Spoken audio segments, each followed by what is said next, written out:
بتا سمندر میں کتنی بوندیں، بتا فلک پہ ہیں کتنے تارے. یہ ہم نے سارا آپ کی خدمت میں پیش کی، اور ہر لائن کے پیچھے ایک سوچ ہے کہ یہ اتنی بڑی کائنات ہے تو سمندر میں کتنی بوندیں ہیں، فلک پہ کتنے تارے ہیں، یہ نور کس طرح چاند میں ہے کہ جبکہ سورج میں ہے شرارے، یہ دھوپ چھاؤں، یہ رات اور دن، یہ سردی گرمی خزاں بہاریں، یہ جھیل تالاب ندیاں دریا، یہ چشمے جھرنے، یہ آبشاریں، یہ صحرا پربت گلستہ وادی، مہکتے دلکش حسین نظارے، چرند پرند یہ ہوا یہ بادل، ہے عقل والوں یہ سب اشارے. یہ فلسفہ، یہ ریاضی سائنس، کلام و منطق، یہ سب نکالو، کسی بھی پیمانے پر پرکھ لو، کسی طریقے سے آزما لو. چلو یہ چھوڑو ذرا خود اپنے وجود پر ہی نگاہ ڈالو. یہ ساری باتیں ہم نے کر لی، چاند تارے فلک جھیل تالاب ندیاں دریا پہاڑ سب، لیکن اب ہم کہہ رہے ہیں چلو یہ چھوڑو ذرا خود اپنے وجود پر ہی نگاہ ڈالو.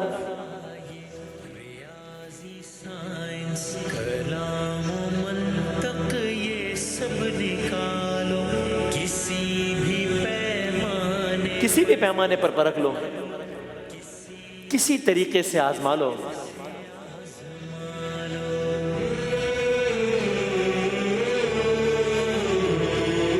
چلو یہ چھوڑو ذرا خود اپنے وجود پر ہی نگاہ ڈالو، نشانیاں ہی نشانیاں ہیں، سمجھ سکو گر سمجھنے والا. بس یہاں تک لانا تھا ہم نے آپ کو کہ چلو یہ چھوڑو، یہ چاند تارے سورج ستارے دریا سیارے، چلو یہ چھوڑو ذرا خود اپنے وجود پر ہی نگاہ ڈالو، نشانیاں ہی نشانیاں ہیں، سمجھ سکو اگر سمجھنے والوں. تو عرض یہ ہے کہ پچھلے برس ہم نے زمین چاند سورج نظام شمسی سیارے کلسٹرز سپر کلسٹرز پر بات کی. ایک بات آئی کہ وہ اللہ جسے ہم اللہ اکبر کہتے ہیں، ان انتہائی بڑی تخلیقات نے، ایسا نہیں ہے کہ اس خدا کو ان انتہائی بڑی تخلیقات نے چھوٹی تخلیقات سے غافل کر دیا ہو. بظاہر چھوٹی، زمین سے 1000 کروڑ ارب خرب گنا بڑے سیاروں کا خالق بھی وہ ہے، اور زمین کی اتح گہرائیوں میں پڑے پتھر کے نیچے نظر نہ آنے والے کیڑے کا مالک بھی وہی ہے، اس کا رازق بھی وہی ہے. ان بڑی تخلیقات نے اس کو اس چھوٹی تخلیق سے غافل نہیں کر دیا، بلکہ چھوڑیے بڑے بڑے سیاروں کو، جس طرح میں نے عرض کیا چھوڑیے، چھوٹے کیڑوں کو چھوڑیے، اپنے اوپر نظر ڈالیے. چلو یہ چھوڑو ذرا خود اپنے وجود پر ہی نگاہ ڈالو. یہ دعوت فکر ہے آج قرآن اور سائنس سیگمنٹ کا ایک نیا زاویہ ہے. میرا اور آپ کا جسم یہ بذات خود بھی ایک کائنات نہیں ہے، یقیناً ہے، بالکل ہے. کیا یہ بھی اتنی ہی حیرت انگیز کائنات نہیں ہے؟ یقیناً ہے. کیا یہ بھی اتنا ہی ریلیٹیبل نہیں ہے؟ آف کورس ہے، اس سے زیادہ ریلیٹیبل ہے. کیسے بھائی؟ اس لیے کہ یہاں تو ہم کسی آلے کی مدد سے 100 سال کی دوری پر موجود کسی شے کو نہیں دیکھ رہے ہیں، اپنے اندر کی بات کر رہے ہیں. تو میں یہ کہہ لوں کہ آئیے قرآن سائنس سیگمنٹ، رمضان ختم ہو رہا ہے، الوداعی دعوت فکر ہے، آئیے قرآن سائنس سیگمنٹ میں کائنات کبریٰ سے، اتنا بڑا پلانٹ اتنا بڑا سیار، کائنات کبریٰ سے کائنات صغریٰ کی طرف آتے ہیں.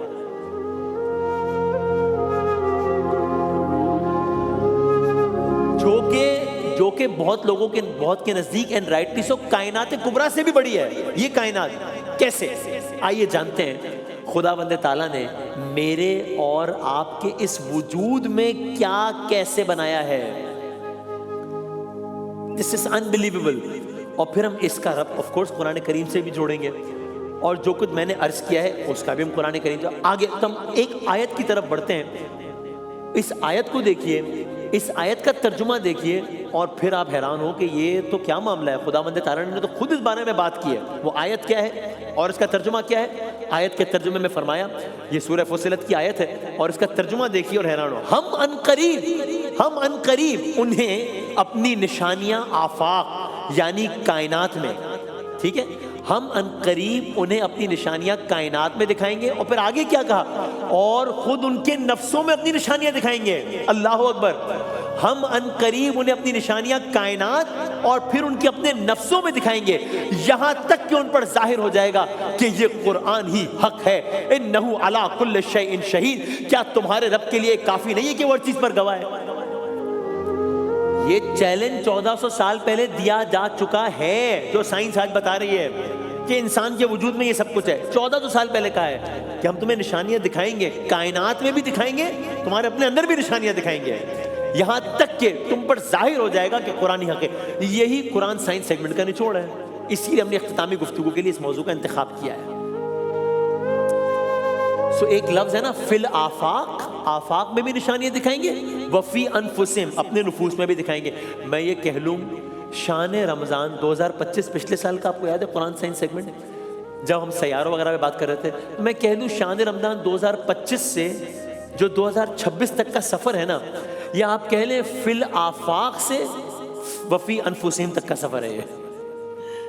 اب آگے بڑھتے ہیں. آئیے, اپنی ذات میں بھی ہم سب سے پہلے اپنے وجود کے اس حصے کا تذکرہ کرتے ہیں جو ہمیں دوسری تمام مخلوقات سے الگ کرتا ہے. وہ کیا ہے؟ دماغ.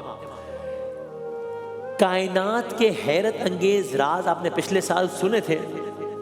اب انسانی دماغ کی حیرت انگیز باتیں سنیں اور آپ کو لگے گا کہ انسانی دماغ تو اس پوری کائنات سے زیادہ پیچیدہ ہے. کوئکلی آگے بڑھتے ہیں. ایک چیز ہے نیورونز. اب دیکھیں آف کورس میں کوئی دعوے دار بھی نہیں اور کوئی سائنس کی کلاس تو نہیں ہو رہی یہاں پہ, سو ڈونٹ ایکسپیکٹ می کہ to give exact scientific definition of every term. ہمارا تو یہاں مقدمہ مختلف ہے.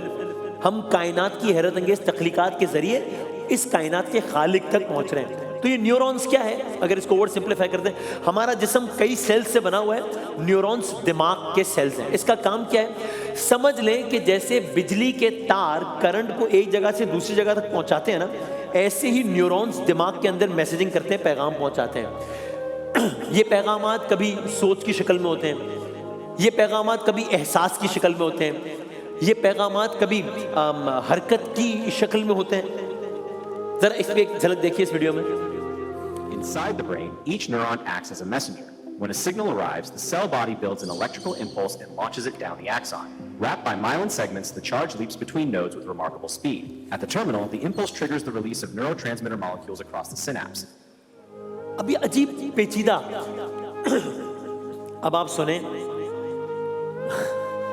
انسان کے جسم میں, انسان کے جسم میں نہیں بلکہ جسم بات کریں گے اس میں, انسان کے جسم میں نہیں, انسان کے دماغ میں کتنے نیورونز ہوں گے.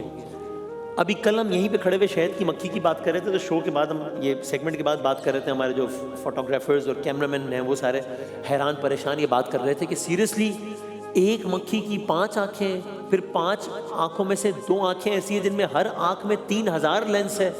یہ کیسے ہو سکتا ہے؟ ایک لینس ایسا ہوتا ہے 3000 لینس کیسے ہو سکتے ہیں؟ اب آپ یہ سنیے, انسان کے دماغ میں کتنے نیورونز ہوں گے؟ ہم شہد کی مکھی سے تو بڑے ہیں, تو اس کے پاس اگر 3000 لینس تھے تو ہمارے پاس نیورونز 3000 تو ہوں گے ہی نہیں, اس سے زیادہ ہیں. 3 لاکھ تو ہوں گے ہی نہیں, اس سے بھی زیادہ ہیں. تو 3 کروڑ نیورونز ہوں گے ایک انسان کے دماغ میں. 3 کروڑ نیورونز ہوں گے نہیں, اس سے بھی زیادہ ہیں. 30 کروڑ نیورونز ہوں گے, اس سے بھی زیادہ ہیں. تو کیا 3 ارب نیورونز ہوں گے ایک انسان کے دماغ میں؟ نہیں, اس سے بھی زیادہ ہے. تو کیا 30 ارب نیورونز ہوں گے؟ اس سے بھی زیادہ ہیں. 40 ارب, 50 ارب, 60 ارب, 70 ارب نہیں, 86 ارب نیورونز ہیں ایک انسان کے دماغ کے اندر.